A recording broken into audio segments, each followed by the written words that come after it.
Salutations, cadets! I am your Commander Pika. To both new and veteran players alike, maybe you have questions about the Destiny 2 armor system. What does armor do? What are stats? What should I invest in? Mods? Builds? It's okay, take a breath. The goal of this video is to dive into the basics and various aspects of the D2 armor and stat system. Breakdown of sections as well as timestamps will be in the description down below. Let us begin. For the basics, there are 5 rarities of armor: common, uncommon, rare, legendary, and exotic, commonly referred to by their colors by the community. The first 2 rarities are only for newly created guardians and veteran characters, so those sets can be dismantled and ignored. The greater the rarity, the better the stats, mod support, and features the armor has. We will be focusing on the 3 armor rarities you will most commonly encounter. Rares, dubbed blues by the community, are the most common gear you will come across, dropping everywhere in the game, but have access to only a few mod sockets and cosmetic options. They are okay to use when starting out, but should eventually be substituted for legendary and exotic armor when you obtain some. Legendaries are the most common gear you will equip once you have played the game more and start focusing on build crafting, stats, and the endgame. They have access to 4 to 5 mod sockets, ornaments, and shaders. Lastly, exotics are the rarest and most potent armor. You can only have one equipped on your guardian at a time, but they have powerful and unique effects, from tame stuff like double grenades and melees, to giving the player damage resist or a buff to your super abilities. And besides rarity, armor is further divided into specific pieces that make up your character: helmets, gauntlets, chests, legs, and class items. All but the class items have base stats. So what are stats? Mod sockets, ornaments? Let's dive deeper. For armor, stats have a set potential total amount and guidelines on how they are distributed. Rare armor totals go into the 50s, while legendary and exotic armor span 46 to 68 total stats, with some special exotics going up to 71. Allocation of those stats follow the guidelines of dividing the stat total in half, with one of the halves distributed amongst the top 3 core character stats and the other half amongst the bottom 3 ability stats. As an example, a 64 total stat armor piece would have 32 be the sum of the top half stats, mobility, resilience, and recovery, as well as the bottom half stats, discipline, intellect, and strength. The other general rule is that the minimum value of an armor stat is 2. Stats affect the cooldown of your abilities and augment your character's physical capabilities. The higher the stat, the greater the effect. Note, stats effectiveness are grouped into tiers, from tier 0 to tier 10. Every 10 points in a stat boosts its effect, rather than every point of a stat. As an example, both 50 and 59 in a particular stat gives the same cooldown effect because they both make the stat tier 5. Those stats are: mobility, affecting the walk, strafe, sneak speed of your character and your initial jump height. It does not affect sprint speed or slide distance. For hunters, this also affects the cooldown of your class ability, so how quickly your gambler, marksman, or acrobat dodge recharges. Resilience, this affects how much damage resist in PvE your character has. The higher the stat, the greater amount of incoming damage is reduced. In both PvE and PvP, resilience impacts flinch resistance and a guardian's shield capacity. Flinch, how much your weapon reticle is pushed off target when taking damage, is reduced by 1% per tier. For shields, a guardian's total HP is divided into 2 parts: health, which is 70 points, and shields, which at tier 0 is 115 points, and tier 10 is 130 points. Resilience additionally affects the amount of damage you take when breaking out of stasis and the cooldown of the Titan class ability, so how fast you regen your towering and rally barricade and your thruster ability. Recovery determines how fast you regenerate your health and shields, technically divided into 2 parts: regen delay, time before you start regen, and regen rate, the speed you regain health and shields. Simply put, the higher the stat, the quicker you get back to full health. For warlocks, this also governs the cooldown of your healing and empowering rift, as well as your Phoenix dive ability. Discipline simply affects the cooldown of your grenades. Intellect determines the passive cooldown of your super ability. This means the time that it'll take to charge your super if you are out of combat, meaning not taking or dealing damage. Taking and dealing damage, as well as getting kills and using mods, further reduce the cooldown of your super. Strength, much like discipline, simply affects the cooldown of your powered melee abilities. Your character can always do a neutral melee, which is a basic punch. Lastly, not all abilities share the same cooldown. Every ability has a unique starting or base cooldown. If you hover over those stats on your character inspection screen, you can see what your effective cooldown is, as well as, if you go into the subclass selection screen, you can see the base cooldown of your abilities. Base cooldown is technically tier 3 of a stat, so going below that tier will give a slight penalty to the cooldown. Mod sockets are empty holes in your armor where you can insert mods, components that augment your armor. Some give more armor stats, allow you to pick up more ammo, or give you ability energy. Rarity of the armor determines the number of mod sockets it has, as well as each armor piece having specific mods that can be socketed into them. Mods have an energy cost and can only be socketed into certain slots, armor pieces, and affinities. First slot is the general armor mod socket, a slot for mods that increase the 6 core stats of the Guardian either by +5 or +10 depending on the mod. The second and third slots are the armor piece specific mod sockets, an apt description meaning only helmet mods can go into helmets. Those specific pieces and types of mods are helmets, affecting super ability regeneration, weapon ammo finders, weapon targeting, and siphons that generate orbs of power. Gauntlets, regeneration for your class, grenade, and melee abilities, grenade throw speed, weapon loaders, and weapon dexterity. Chests, damage resistance, weapon ammo reserves, and weapon unflinching. Legs, orbs of power pickup effects, weapon ammo scavengers, and weapon holsters. And class items, effects caused by using your class ability and performing finishers. The fourth slot is the combat mod socket, a slot for mods that revolve around the Charge with Light, Elemental Wells, and Warmind Cells combat systems. These systems complement and evolve your builds. These 3 systems break down into 2 fundamental parts: creation and usage. For Charged with Light, you must create a way to become charged with light, usually via picking up orbs of power or specific weapon kills, and a way to use that charge for things like extra damage and ability regen. Warmind cells revolve around creating a Warmind cell, a special orange ball, and then using or augmenting that cell. Note, you don't have to have mods that augment or use the cell. At base, Warmind cells can be detonated by shooting them with enough damage, causing a moderate damage explosion. Mods can further increase that explosion's effects, blind enemies, or allow player interaction with the cell. And for elemental wells, you must create an elemental well, a small pool of elemental energy on the ground, and then use that well when you pick it up. Much like Warmind cells, you can stop at step 1, because picking up any elemental well gives you ability energy, 10% to your least charged ability, or 10% to all abilities if the element of that well matches your subclass. And much like Warmind cells, mods can further increase the potency of these ability gains, give damage resistance, or boost weapon damage. The 5th slot is the Raid and Artifact mod socket, found only on endgame legendary gear obtained from raids and master dungeons. The raid socket and mods only function in their associated raid, but provide benefits like extra ability energy, power ammo, or extra damage. The artifact mod socket is an extra slot dedicated to the artifact or seasonal mods that go into that piece of armor. Lastly, some armor have activity or set bonuses. It will be described as an extra effect on armor, usually providing extra currency for seasonal activities or extra endgame masterworking materials from Iron Banner. Another important aspect of armor is elemental affinities.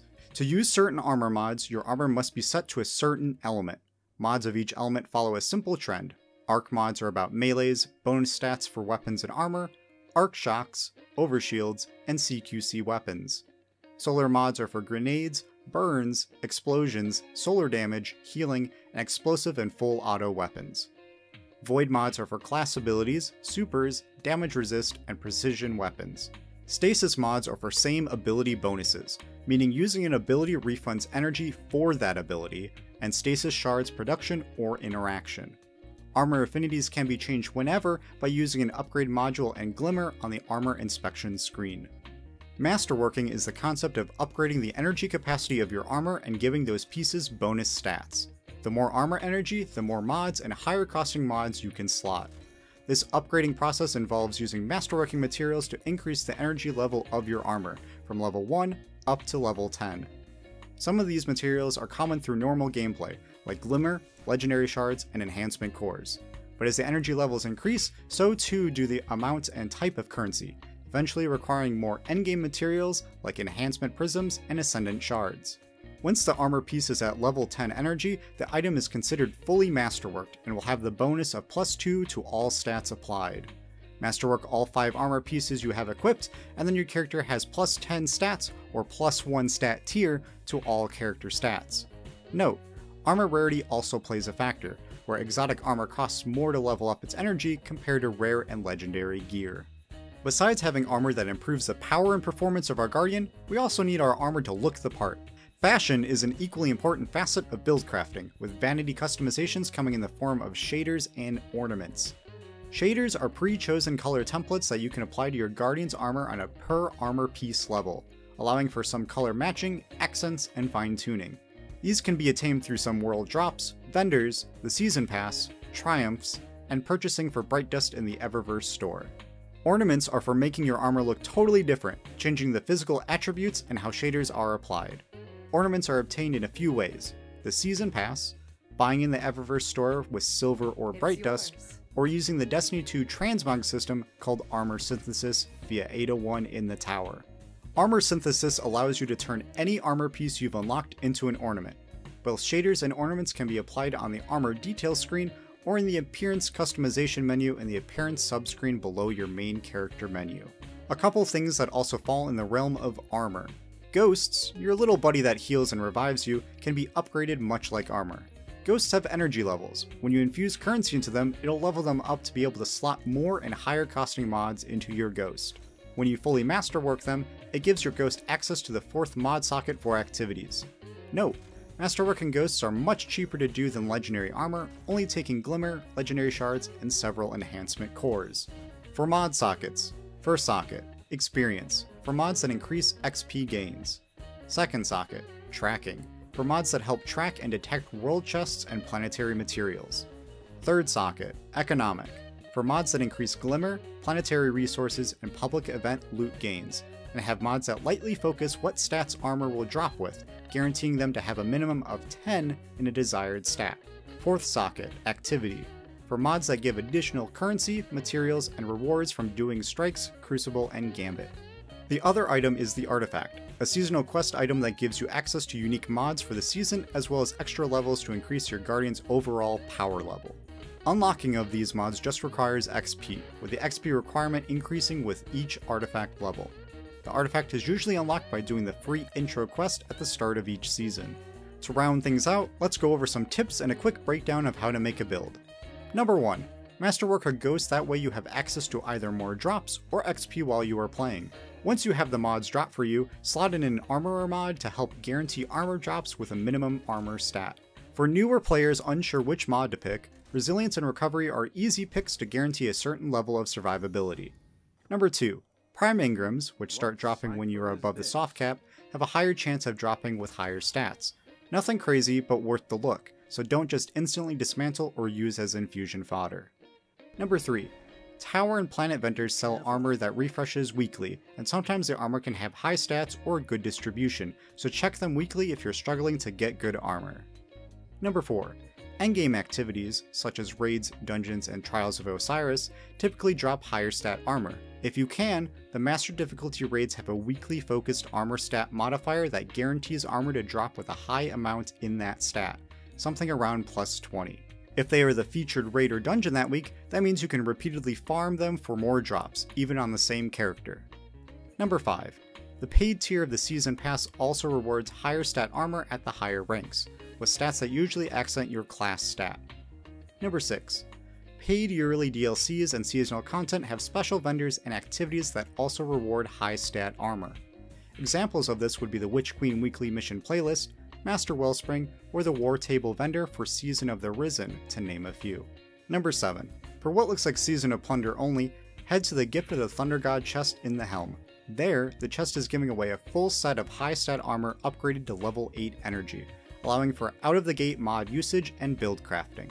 As for mods, the game starts you off with only a handful. The rest are unlocked when you decrypt or obtain a legendary drop, specific to packages from the gunsmith and from buying them with general currency at Banshee 44 and 801.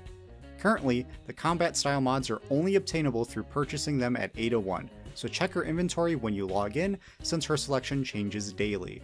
Otherwise, mods drop from legendary decryptions, so playing content that drops the most loot at a time, like Dares of Eternity or Double Reward Nightfalls, are a quicker way to speed up the process. And then from my personal experience, Legend and Master Lost Sector chests seem to have a high chance of mods to drop. To wrap things up, let's get you started on Buildcrafting. When you're trying to finally put all the pieces together with your armor, mods, exotics, weapons, etc., try to consider two key factors: content and goals. Content refers to what kind of activities you wish to do or use this build in, and goals refers to what you wish to accomplish with that build. What is your power fantasy? Do you want to throw lots of grenades, constant healing, or stay off the radar in PvP? For the armor side, select which exotic armor piece best accomplishes those goals. You should always use an exotic for their useful effects. If you don't have one, or one doesn't exist for your specific build, then try using the several options that give simple effects like double grenades, melees, or dodges. Next, choose legendary armor pieces and mods that help maximize the goals of your build. For example, if you want to throw lots of grenades in high difficulty Nightfalls, then you will want to increase your resilience for extra damage resistance and discipline to have faster charging grenades. For a quick and easy build to get the ball rolling, head to the Gift of the Thunder God chest. The armor there will give you 48 stats in resilience, recovery, and discipline, and a whopping 80 in intellect. The mods it has pre-socketed allows you to mess around with the Charge with Light system and make up for the low strength by getting half of your melee back with the heavy-handed mod. Add an additional Siphon mod for easier uptime on being charged with light by picking up orbs from weapon kills. Put Absolution on your legs to further reduce your ability cooldown when picking up orbs. If you don't want to have a melee build, then replace the heavy-handed mod on your class item with High Energy Fire for extra damage, and Distribution for faster ability cooldowns. In the beginning, you only have access to the minor, or +5 stat, mods, so I'd put them all into whichever stat governs your class ability cooldown. Be on the lookout for a more in-depth guide on mods and build crafting in the future. Hopefully this guide has cleared things up on the basics of the Destiny 2 armor system. If you have any questions, feel free to post them in the comments down below.